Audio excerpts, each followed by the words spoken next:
Misery loves company, right?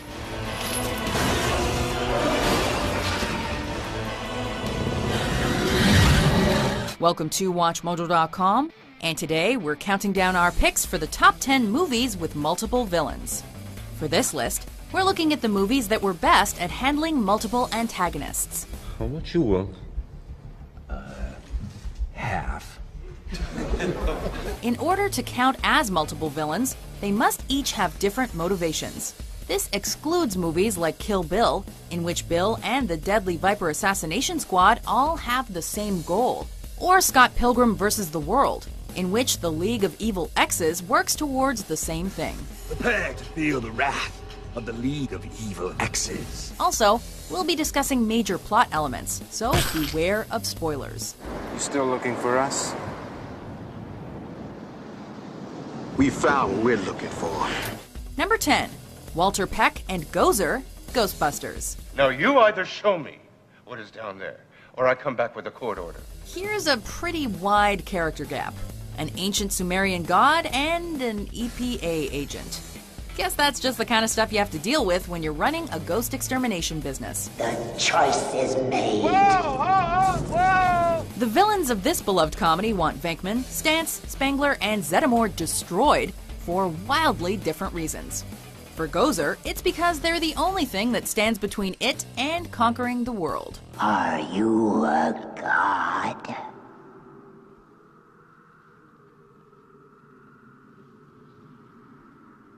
No. Then For Peck, it's because they might pose a significant threat to the environment, which is a legitimate concern, though he could have been less of a jerk about it. Hold it! I want this man arrested!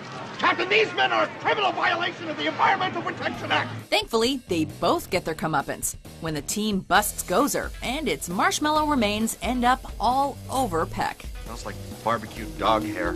Number 9. Agent Smith and Cypher, The Matrix. Buckle your seatbelt, Dorothy, because Kansas is going bye-bye. When the residents of the Matrix, a computer world designed by machines to harvest humans for power, get out of hand, the system sends suit and glasses-clad programs called agents to keep them in check. Human beings are a disease, a cancer of this planet. You are a plague, and we are the cure. Agent Smith took an immense disliking to the escaped humans Morpheus, the messianic Neo, and Cypher. That is, until Cypher betrays his friends because he believes in the peaceful world the agents are trying to preserve. Why, oh why, didn't I take the blue pill? Neither of them wins in the end, though, as Tank kills Cypher, and Smith is destroyed by Neo when he recognizes his abilities as the One. He is the one. Number 8. The Alien, also known as the Xenomorph, and Ash, Alien. Where do you want to do this? I'm making a decision just below the knuckle there. You'd think an acid-bleeding extraterrestrial would be enough for one movie, but Ridley Scott manages to balance the legendary creature with a different kind of threat. For God's sake, this is the first time that we've encountered a species like this. It has to go back, all sorts of tests have to be made. Ash, are you kidding? When the crew of the spacecraft Nostromo has to deal with an alien that's killing everyone off, one crew member, Ash, begins to act strangely. There is an explanation for this, you know. Not only is it eventually revealed that Ash is an android, but he's also been ordered by the Nostromo's employers to bring the alien to them, even if it means sacrificing his fellow crew members. You still don't understand what you're dealing with, do you? Perfect organism. Its structural perfection is matched only by its hostility. It's a perfect blending of the fantastical and realistic, as Ash's actions aren't far off from what sometimes happens in the real world. I do take my responsibilities as seriously as you know. You do your job, and let me do mine. Number 7. President Snow and President Coin, The Hunger Games, Mockingjay Part 2. Welcome to the new Panem. For a series that's based entirely around misdirection and manipulation, it's only fitting that The Hunger Games ended with one final twist involving both of the film's villains. Today, the greatest friend to the revolution will fire the shot to end all wars. Katniss Everdeen was led to believe that the person she was rebelling against was the tyrannical President Snow, in order to replace him with the leader of the rebellion, President Alma Coin. I'm sure she wasn't gunning for your sister, but these things happen in war.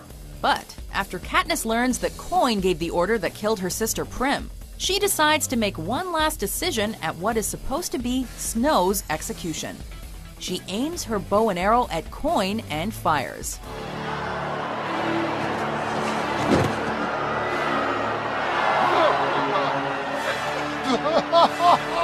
Snow dies too, but not before having one final laugh at the expense of Miss Everdeen.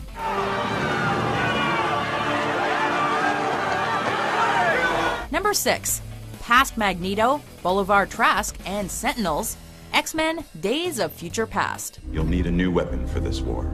I call them Sentinels. Understandably, a movie that takes place in 2 different time periods is going to have a lot of threats to combat. What makes the Sentinels so special is the ability to target the Mutant X gene, a genetic guidance system that can lock onto a mark a half a mile away. In the future, humans and mutants have been hunted to near extinction by machines called Sentinels, leading what remains of Charles Xavier's X-Men to fight them off. Additionally, Wolverine gets sent back to 1973 to prevent the Sentinels' rise to power. This involves stopping Mystique from assassinating their creator, scientist Bolivar Trask. What the hell are you doing? I didn't tell you to activate them. Unfortunately, this also means having to break perennial X-Men nemesis Magneto out of prison, who eventually goes back to his own human-hating ways and ends up dropping a baseball stadium on the White House and almost killing the president. Jeez, why can't we all just get along? Why would you try and save him? Because he was one of us. Number 5. Reza, Bejo, and Bangun, The Raid 2. Gue butuh bukti kalau Reza punya koneksi sama Bangun. Terus gimana? This movie has a surprisingly complex story considering its 2.5 hours of pure, raw action. And it all centers around the world of Indonesian crime families.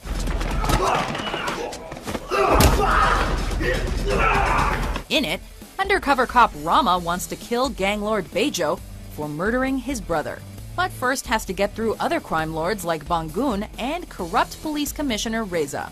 Semuanya beres?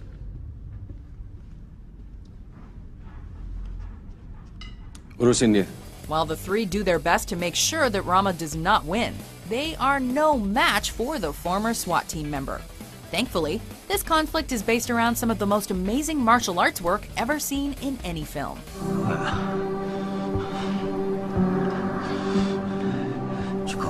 Number 4. The rival gangs, the Warriors. When we see the ocean, we figure we're home. We're safe.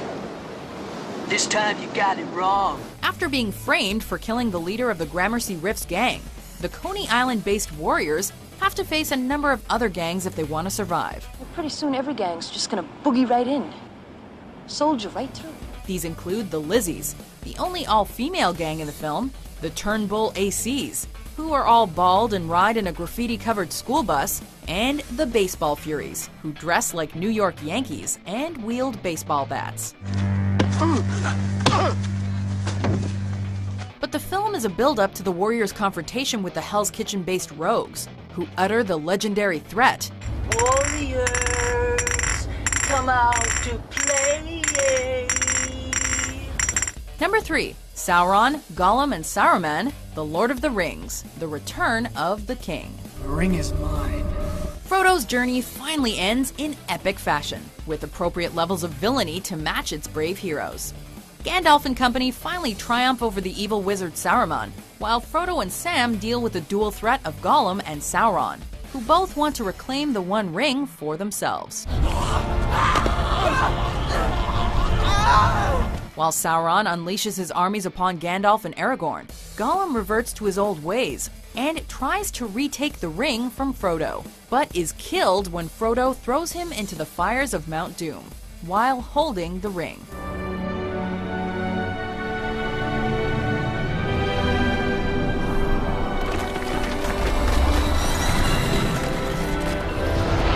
This also kills Sauron, forger of the One Ring, destroying Mount Doom and bringing an end to the War of the Ring. It's done. Yes, Mr. Frodo. It's over now. Number 2. Sal Maroni, Two-Face, and the Joker, The Dark Knight. You ever imagine what it would be like to listen to her die? Look, take it up with the Joker.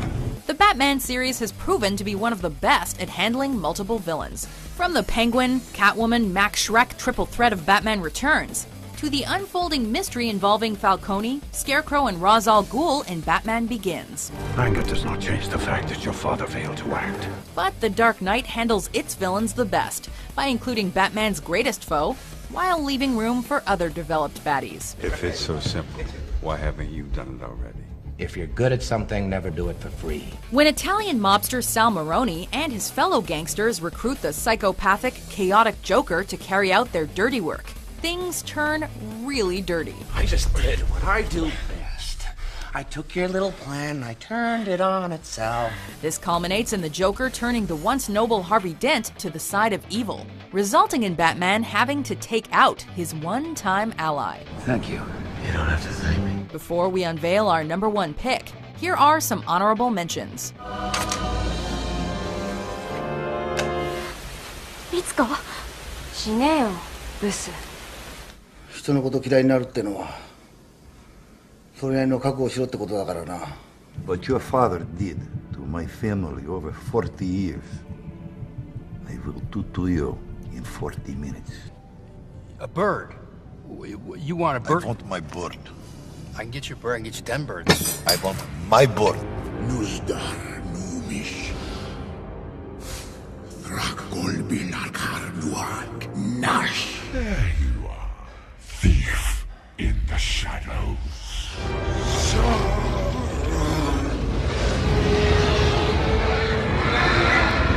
When are you gonna get it through your thick skull, Lorraine? You're my girl. Just get in the car, butthead.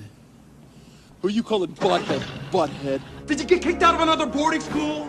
Damn it, Lorraine, do you know how much perfectly good dough I've blown on this no-good kid of yours? What's it gonna be, McFly? Are you in or out? Number 1. Darth Vader, Emperor Palpatine, and Jabba the Hutt. Star Wars Episode 6, Return of the Jedi. You are unwise to lower your defenses. As if having one of the most well-known villains of all time wasn't enough, this Star Wars film features 2 more iconic personifications of evil. The movie begins with Luke and friends rescuing Han Solo from the disgusting slug of a crime boss, Jabba the Hutt. Following their victory, the rebels make their last stand against the Empire, which involves Luke confronting his father Darth Vader and his master Emperor Palpatine one final time. You underestimate the power of the dark side. If you will not fight, then you will meet your destiny. But when Luke refuses to kill Vader and succumb to the dark side, Palpatine unleashes his wrath on him, culminating in Vader renouncing his evil ways and destroying his master.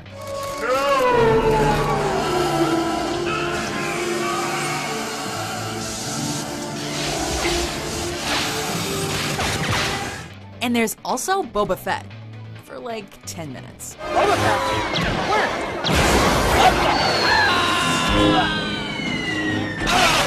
Do you agree with our list? What movies do you think best handled multiple bad guys?